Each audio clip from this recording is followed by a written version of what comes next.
Салам алейкум, хурметли милитештер, халмала дуттар. Здравствуйте, уважаемые подписчики моего канала. Как-то уже обыденностью стало то, что Республика Башкортостан уже стабильно, да, второй год подряд занимает первое место по России по количеству погибших на войне в Украине. То, что стало обыденностью уже, то, что каждую неделю появляется по 10, по 15. Какой каждую неделю? Каждый день практически, да, появляется по 10, по 15 очередных убитых на войне в Украине официально, да, которые официально признаны. Сколько неофициально, это никто еще не знает. И уже сегодня там перевалило там по 5,5 практически тысяч уже погибших официально. Поэтому и как-то вот эти смерти уже они не обсуждаются особо, никто этому не удивляется. Какая-то апатия, какая-то, знаете, там смиренность с тем, что происходит.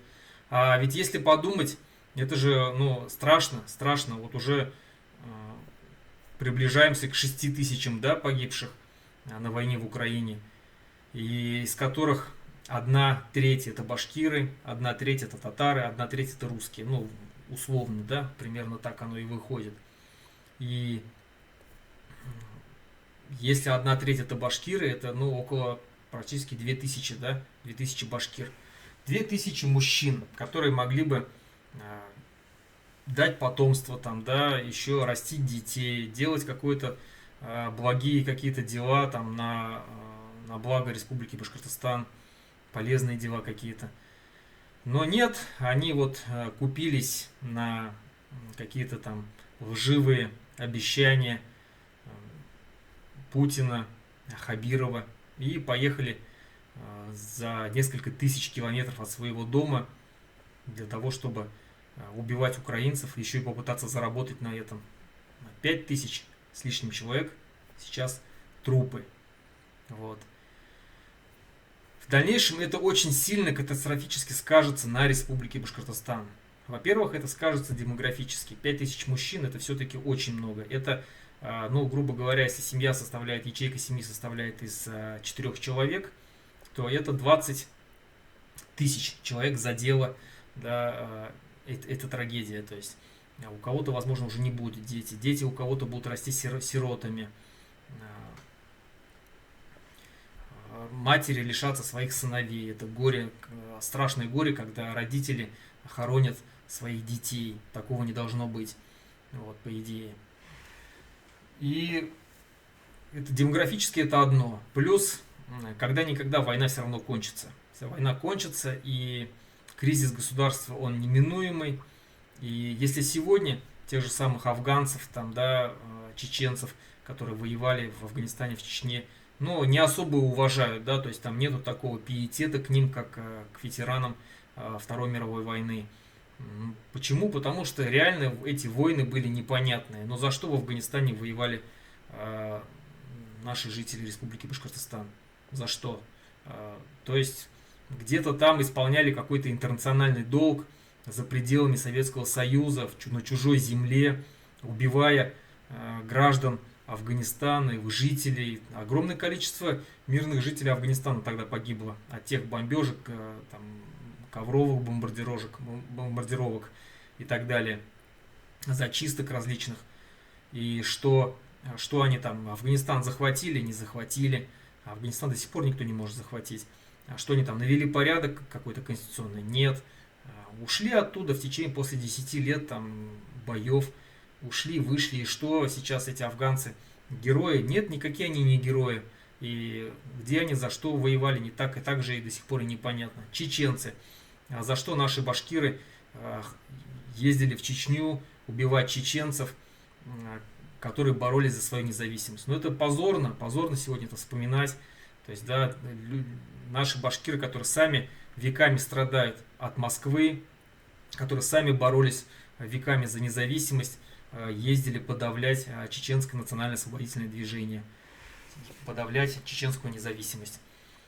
Поэтому и сегодня вот эта война, это колониальная война, это Москва пытается вернуть свою бывшую колонию самое настоящее, уничтожить государство Украины независимое, заставить всех украинцев перейти на русский язык, то есть подчинить ее себе, да, сделать из нее колонию, как я сказал, да, выкачивать оттуда ресурсы, навязывать свою волю. Зачем это башкирам надо? Башкиры сами являются колонией. И, как я сказал, в будущем это, конечно же, отразится. Россия проиграет эту войну в любом случае.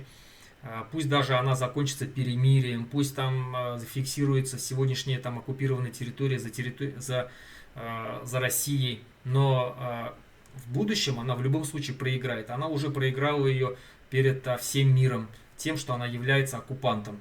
То есть никто, конечно же, не признает эти территории официально за Россией. И в последующем это все будет продолжаться до тех пор, пока Россия не разрушится как государство. Оно не жизнеспособно, это империя, которая выкачивает все ресурсы из своих колоний, вот тех же самых Республика Башкортостан является колонией, Татарстан является колонией, Якутия является колонией, Кавказ весь является колонией. Оттуда выкачиваются природные ресурсы, а людей отправляют воевать за непонятные цели. Вот. Если бы Башкортостан был бы независимым государством, ни один башкир бы не поехал бы воевать за Путина, там, да, за его идеи. Вот. А те, кто поехали бы, даже если такие нашлись бы, то они были бы осуждены по закону о наемничестве Республики Башкортостан. Поэтому в будущем те, кто сегодня воюет в Украине, конечно же, они не будут пользоваться никаким авторитетом и никаких парадов. Конечно же, у нас в Республике Башкортостан это не будет проводиться. И я бы посоветовал бы всем, кто сегодня воюет до сих пор там в Украине, задуматься о своем будущем. Если вы останетесь в независимом Башкортостане, у вас точно не будет никакого, то есть к вам почтения точно никакого не будет, что вы там воевали. Максимум, может быть, у вас будут какие-то там пенсии, да, там по инвалидности или что-то, но не больше. Если вы хотите там получать какое-то там уважение, да, как ветерана боевых действий, чтобы там на парады вас приглашали, вам придется уехать тогда из Республики Башкортостан в Москву там, или там в Новую Россию, которая там образуется, прекрасная Россия будущего, возможно. Вот туда, если вы уедете, там, возможно, вы будете почитаемы, но не в Республике Башкортостан. Еще раз говорю, это война захватническая, агрессивная, несправедливая. И те башкиры, которые сегодня принимают участие, они оккупанты, самые настоящие оккупанты. И те, кто поддерживает эту войну, тоже являются пособниками оккупантов. И вы видите, как ракетными ударами наносятся по мирным городам Украины, убивают маленьких детей. Там, да, вот недавно там в Кривом Роге, там недавно в Сумах все это происходило. И вот это ваши действия, то есть вы помогаете там какие-то, или заливать какие-то там окопные свечи, плетете какие-то маск-сети, да, отправляете гуманитарную помощь, чтобы вот этим солдатам, оккупантам, им было легче убивать украинцев. Вы не понимаете, что вы делаете, и тем самым на Башкортостан вы в будущем несете большую беду, потому что Республика Башкортостан будет точно так же нести ответственность за эту войну, за агрессивную, за захватническую. И свою долю вины мы, конечно же, будем нести, и, конечно же, если нужно будет платить репарации за восстановление Украины, мы это будем делать, потому что наши граждане едут туда воевать. К сожалению, это так. Но я бы еще раз сказал бы тем, кто сегодня поддерживает эту войну, тем, кто сегодня участвует в этой войне, за что вы воюете. Если вы воюете за будущее России, да, вы воюете за будущее России как империи, и за будущее Башкортостана как колонии в этой империи. Сегодняшнее отношение России к нам, как к туземцам, как к каким-то там индейцам, которым запрещается свой родной язык изучать нормально, у которых выкачивают все природные ресурсы, у которых сажают всех национальных лидеров, да, у которых у республики отняли все полномочия. Вот за это вы воюете. Вы думаете, что что-то изменится в лучшую сторону после того, как война окончится? Путин всем разрешит башкирский язык изучать, как было это в прошлом. Путин перестанет грабить наши природные ресурсы, Путин перестанет сажать наших людей. да, появится свобода слова, и иностранные компании вновь придут в Россию, и у нас будет развиваться там экономика, производство, да, будет расти. Ничего подобного, этого ничего не произойдет. Вы воюете за деградацию России, за то, чтобы она продолжала оставаться изгоем в этом мире. Вот. Вы за это воюете. И вы должны это понимать. Вот это то, что если в случае там будет мир и Россия сохранится. Но я не вижу никаких плюсов от этой войны для башкир. Россия одновременно уничтожает украинцев руками башкир и одновременно уничтожает башкир руками украинцев. Все. Вот что происходит.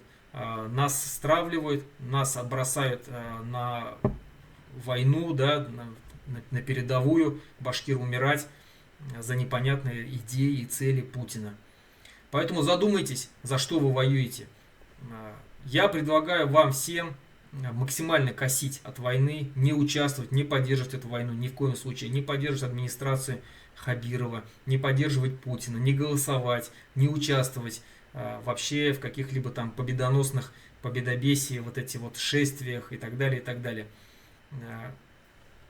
Россия конченное государство, государство ошибка, да, fate state, да, как говорят ее. Поэтому скоро она закончится и все изменится, абсолютно все изменится. И вы почувствуете на себе то, что почувствовали немцы в 1945 году. Увы, это так. На этом все. Задумайтесь, башкиртар, за что вы воюете.